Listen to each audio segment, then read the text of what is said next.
ចាជំរាបសួរអំពូមីងទាំងអស់គ្នានឹងថ្ងៃឃើញសកម្មភាពអូននៅមេមកអំពូមីងដឹងស្រាប់ហើយថាអូនកាត់អីគឺអូនមកចាក់វ៉ាក់សាំងអូនអត់មានជំងឺឈឺអីទេចាគឺថាតាំងពីពោះរហូតដល់អូនដល់ថ្ងៃកើតរហូតអូនមកខួបជាងគឺអូនតែងតែចាក់វ៉ាក់សាំងនៅមេមកជានិច្ចគឺមួយឆ្នាំជាងហើយអូនចាក់វ៉ាក់សាំងគឺថា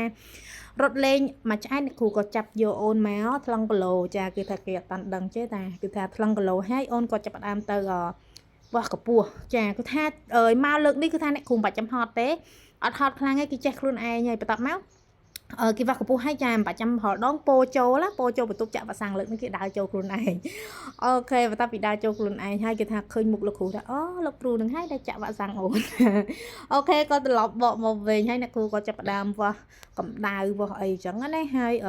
ពេលដែលវាស់កម្ដៅហើយគេនៅសុបាយលេងសើចនៅឡើយទេគេអត់បានចាក់ថ្នាំទេគឺថាតាំងពីនៅមេមួគឺមានវ៉ាក់សាំងគ្រប់ប្រភេទហ្មងគឺជាវ៉ាក់សាំងបែបអន្តរជាតិគឺថាថ្នាក់អន្តរជាតិមានគ្រប់វ៉ាក់សាំងដែលយើងត្រូវចាក់ចង់និយាយថាបង្ការជំងឺផ្សេងបងប្អូនដឹងហើយថាឥឡូវមានជំងឺច្រើនមែនតើដែលយើងត្រូវការពារអញ្ចឹងណាមិនថាជំងឺអីអូខេបន្តមកទៀតគឺថាលោកគ្រូគាត់ចាប់ផ្ដើម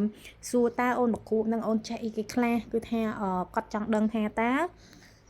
ហើយការវាស់កម្ពស់ការថ្លឹងគីឡូហើយនឹងការវាស់ទំហំក្បាលអូនតើគ្រប់ស្តង់ដារត្រូវស្តង់ដារដែលអូនអាយុមកខួបកន្លះអូមកខួប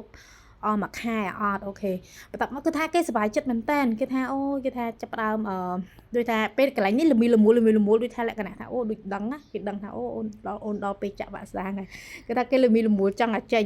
បន្ទាប់មកគឺថាលោកគ្រូគាត់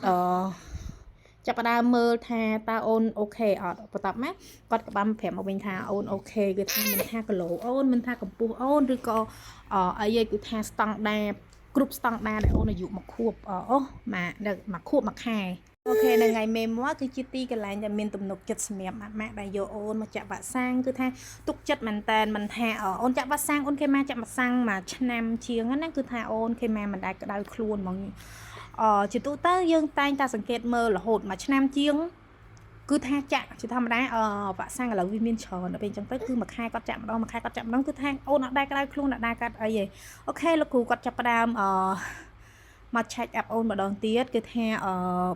មិនដែរតិចអូនអញ្ចឹងថាអាហេរខាងលឺសំឡេងបងភ្លាមចូលមកចាគឺថាវ៉ាចាប់ផ្ដើមអូនខេម៉ាបបេដងលោតឌុកដាក់ហើយដោយសារតែអីគឺដោយសារតែដល់ម៉ោងហើយគឺថាលោកគ្រូអ្នកគ្រូគាត់ថ្នមណាគាត់អត់ចាក់នេះទេគាត់អត់ចាក់ចង់និយាយថាអត់ឲ្យអូនឈឺលក្ខណៈថា